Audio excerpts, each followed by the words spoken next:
தூத்துக்குடி செல்வம் sir, மாநிலத்தில் பல பிரச்சனைகள், நிதி பிரச்சனை, ஒரு அரசியல் சமநிலையை உருவாக்க முடியல, கல்விக்கான ஒரு சுதந்திரம் இல்லை, இப்படி பல பிரச்சனைகள். இப்போ டீலிமிட்டேஷன் இத்தனையும் சேர்ந்து 7 மாநில முதலமைச்சர்களுக்கு தமிழ்நாடு முதல் அழைப்பு கொடுத்துருக்காங்க. இப்படி பல மாநிலங்களை பதற்றத்துக்குள்ளேயே பாஜக வைத்திருக்க சார், மத்திய அரசு வைத்திருக்க.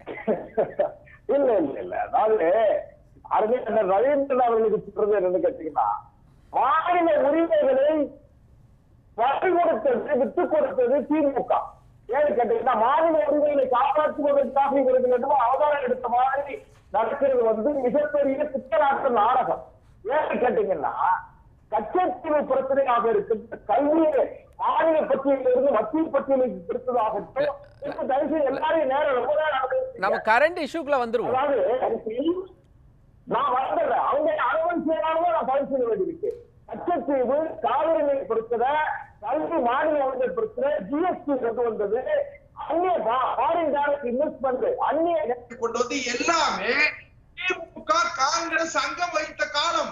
சரி, யாரும் மறுக்க முடியாது. ஒண்ணு. ரெண்டாவது இன்னொரு விஷயம், இவங்க சமாஜ அதாவது மாநில உரிமை, கல்வியில மாநில உரிமை பறிக்கப்படுது, மும்மொழி கொள்கை இல்ல. எங்க ஐயா ராமசுப்ரமணிய ஐயா சொன்னாங்க. நான் ஒன்னே ஒண்ணு சொல்றேன், 3வது மொழி கடைக்கோடியில் இருக்கிற, தமிழ்நாட்டில் கடைக்கோடியில் இருக்கிற ஒரு ஏழை வீட்டு பிள்ளை முதலமைச்சருடைய மகன். அமைதியாவே பேசலாம் சார். ஒரே ஒரு விஷயம், 3வது மொழியிலே முதலமைச்சருடைய மகன் மரியாதைக்குரிய சன்சைன் பள்ளி நிர்வாகம் என்ன 3வது மொழி ஹிந்தி.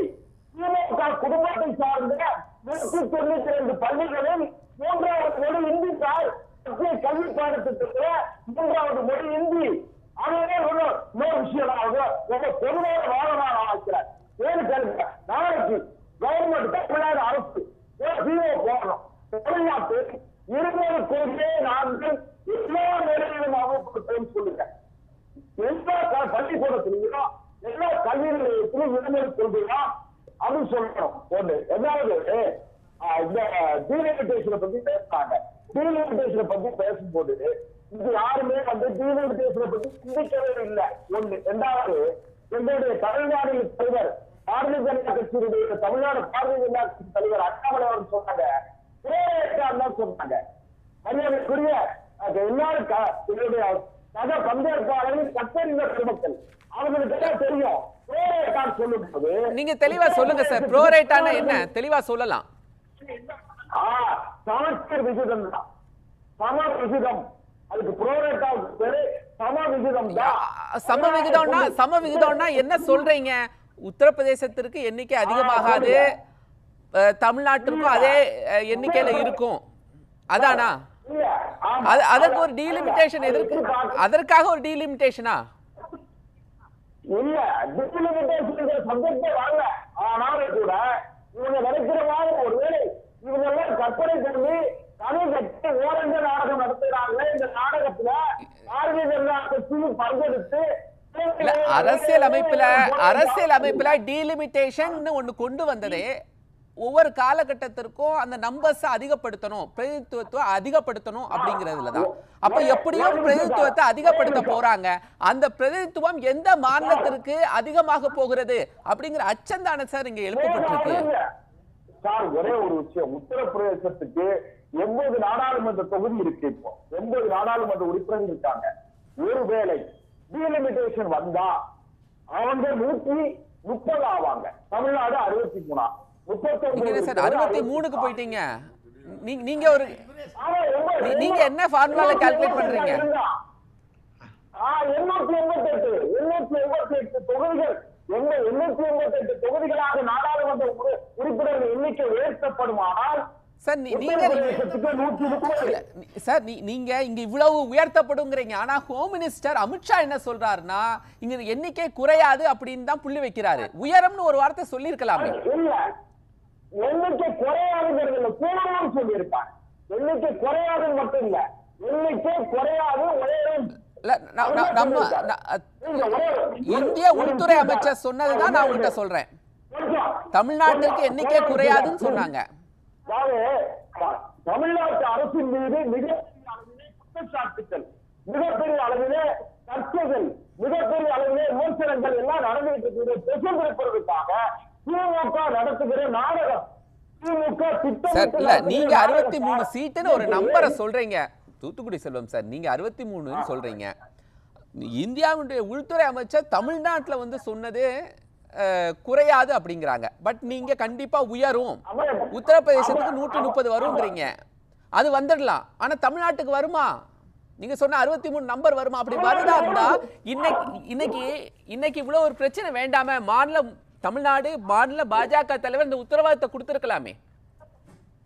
சார் ஒரே ஒரு நிமிஷம், நீங்க கோபாலகிருஷ்ணன் சார் ஐயா நிப்பாடுங்க ஐயா, கொஞ்சம் தயவுசெய்து அமைதிங்க. அதாவது இப்படிப்பட்ட ஒரு திட்டம் இல்லை. இவர்கள் நடத்துகிற ஒரு விஷய பிரச்சாரம், பொய் பிரச்சாரம்.